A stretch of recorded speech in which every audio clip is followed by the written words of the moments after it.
10वीं में विज्ञान का पहला चैप्टर है रासायनिक अभिक्रिया एवं समीकरण।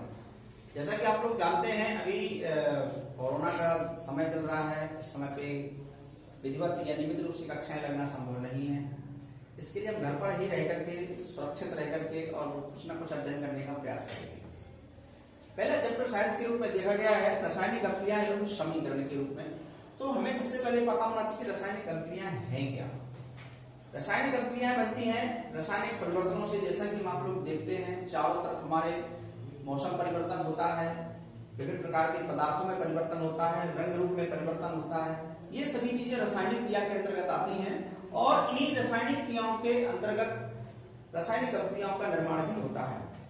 हम जानते हैं कि किस प्रकार से रासायनिक अभिक्रिया में परिवर्तन होता है। जैसे कि अवस्था में परिवर्तन, वस्तुओं के रंग में परिवर्तन होता है।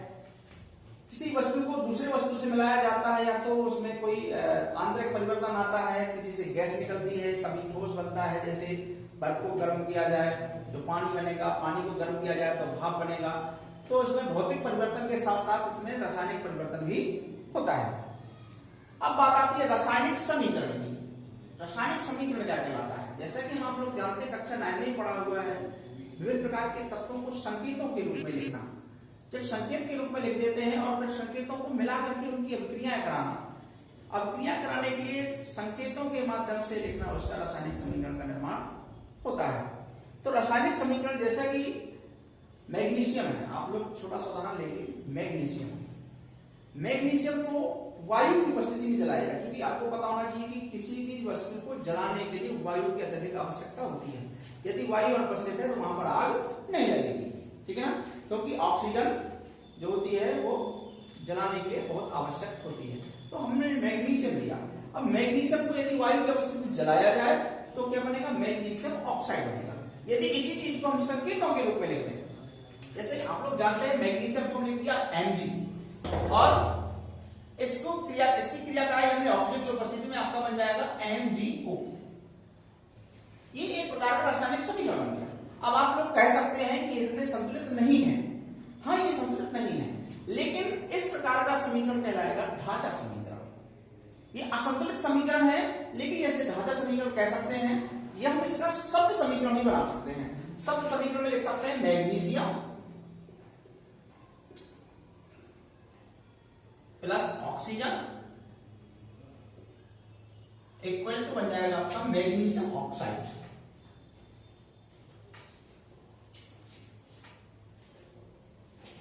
अब आप देखेंगे किस प्रकार से जो ये समीकरण प्राप्त हुआ, ये आपका ढांचा समीकरण है और इस ढांचे समीकरण को भी संतुलित करने की आवश्यकता होती है। समीकरण को संतुलित करने की क्या आवश्यकता है? समीकरण में देखा जाता है एक तो जो अभिकारक भाग लेते हैं, जो तत्व भाग लेते हैं, यौगिक या भाग लेते हैं, उन्हें अभिकारक कहा जाता है। अभिकारकों के बीच में प्लस का चिन्ह होता है, जो जिससे मिलकर के नए प्रोडक्ट का निर्माण होता है, उत्पाद का निर्माण होता है। तो जो भाग लेते हैं क्रिया में उसे कहते हैं अभिकारक, और जो अभिकारकों के पश्चात क्रिया के पश्चात जो प्रोडक्ट बनता है उसे कहते हैं उत्पाद। अब संतुलित आपका समीकरण कब होगा? जब अभिकारक और उत्पाद दोनों में दिए गए तत्वों की मात्रा समान होगी, या इनके दिए गए परमाणु द्रव्यमान, जो द्रव्यमान होंगे वो समान होना आवश्यक होता है। द्रव्यमान आवश्यक बराबर करने के लिए हमें रासायनिक समीकरण को संतुलित करने की आवश्यकता होती है। समीकरण को संतुलित करने के तरीके होते हैं, जिसमें से सबसे पहला तरीका हम आप लोग देखेंगे कि जैसे कि यहाँ पे Mg plus O2 equal to MgO है। अब हम देखते हैं कि यहाँ पर Mg एक है, हम एक तत्व बना सकते हैं इस प्रकार से, जिसमें यहाँ पे तत्व लिख देंगे और यहाँ पे अभिकारक और यहाँ पे उत्पाद, इसकी संख्या लिखेंगे। तत्व में आपका आएगा पहले Mg। अब देखते हैं Mg अभिकारक में कितने हैं? 1, और उत्पाद में Mg कितने हैं? 1, दोनों बराबर हैं। दूसरा O ऑक्सीजन, ऑक्सीजन है आपका। ऑक्सीजन अभिकारक में कितने हैं? 2, और उत्पाद में ऑक्सीजन कितना है? 1। अब ये दोनों में असमानता है, हम क्या करें कि इन दोनों की मात्रा बराबर हो जाए। तो जो ज्यादा असंतुलित होता है उसके लिए हम एक मल्टीप्लाई का किसी एक निश्चित संख्या से गुणन करते हैं, जिससे कि दोनों बराबर हो जाए। यानी यदि हम इसमें 2 का गुणा कर देंगे तो दोनों चीजें क्या हो जाएंगी? बराबर हो जाएगी। अब वो गुणा, ये ध्यान देना पड़ता है कि हम वो गुणा, तो इसका गुणा हम देखते हैं कि जब किसी भी संख्या में बराबर करने के लिए गुणा किया जाता है तो उसकी सांद्रता को बदला जा सकता है, उसकी आणविकता को नहीं बदल सकते। ऐसा नहीं कि हम यहाँ पर MgO को जगह यहाँ पे MgO2 कर दें, ये बदलना गलत हो सकता है। इसके लिए हम इसकी सांद्रता को बदल सकते हैं, इसकी मात्रा को बढ़ा सकते हैं, अर्थात यहाँ पे आपका 2Mg हो जाएगा। हम लिख सकते हैं यहाँ पे Mg plus O2 equal to 2MgO, ये आपका लिख गया। अब ये समीकरण बना। अब इस समीकरण के बाद फिर से देखेंगे क्या इनमें दोनों में समानताएं हुई, क्या इनका संतुलन बराबर हुआ?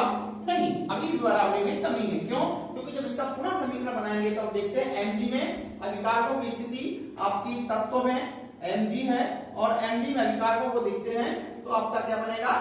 अभिकारक यहां पे हो जाएंगे तत्व में 1 और उत्पाद में आपकी इनकी संख्या हो जाएगी कितनी? 2। और ऑक्सीजन की, यहां पे ऑक्सीजन की 2 है और यहां पे ऑक्सीजन की 2, ये हो गए और 2 का गुणा हो जाएगा तो ये भी हो जाएंगे। अब असंतुलन किस में रहेगा? आपका Mg में। किस में रहेगा असंतुलन? आपका Mg में। अब Mg में असंतुलन देखेंगे तो क्या किया जाएगा कि दोनों चीजें बराबर हो जाए तो इसमें 2 का गुणा कर देंगे, तब हम लिख बराबर बराबर हो जाएगा। तब लिख सकते हैं यहाँ पे 2Mg plus O2 equal to 2MgO। ये आपके संतुलित करने का एक साधारण सा तरीका होता है। इसके बाद हम देखते हैं कि संतुलित समीकरण, रासायनिक समीकरण को संतुलित करने की क्या आवश्यकता है। जैसा कि आज तक आप लोगों ने पढ़ा है द्रव्यमान संरक्षण का नियम, कक्षा 9 में भी पढ़ा होगा आप लोगों ने। द्रव्यमान संरक्षण का नियम एक ऐसा नियम है जिसमें ना किसी पदार्थ को बनाया जा सकता है और ना ही किसी को नष्ट किया जा सकता है, केवल उसे एक रूप से दूसरे रूप में परिवर्तित कर सकते हैं। ठीक इसी प्रकार से द्रव्यमान संरक्षण का नियम आपका रासायनिक समीकरण संदर्भ में भी लागू होता है कि अभिकारक और उत्पाद में समीकरणों में दिए गए तत्वों का भार समान होना चाहिए। इसके लिए हम एक उदाहरण और देखते हैं कि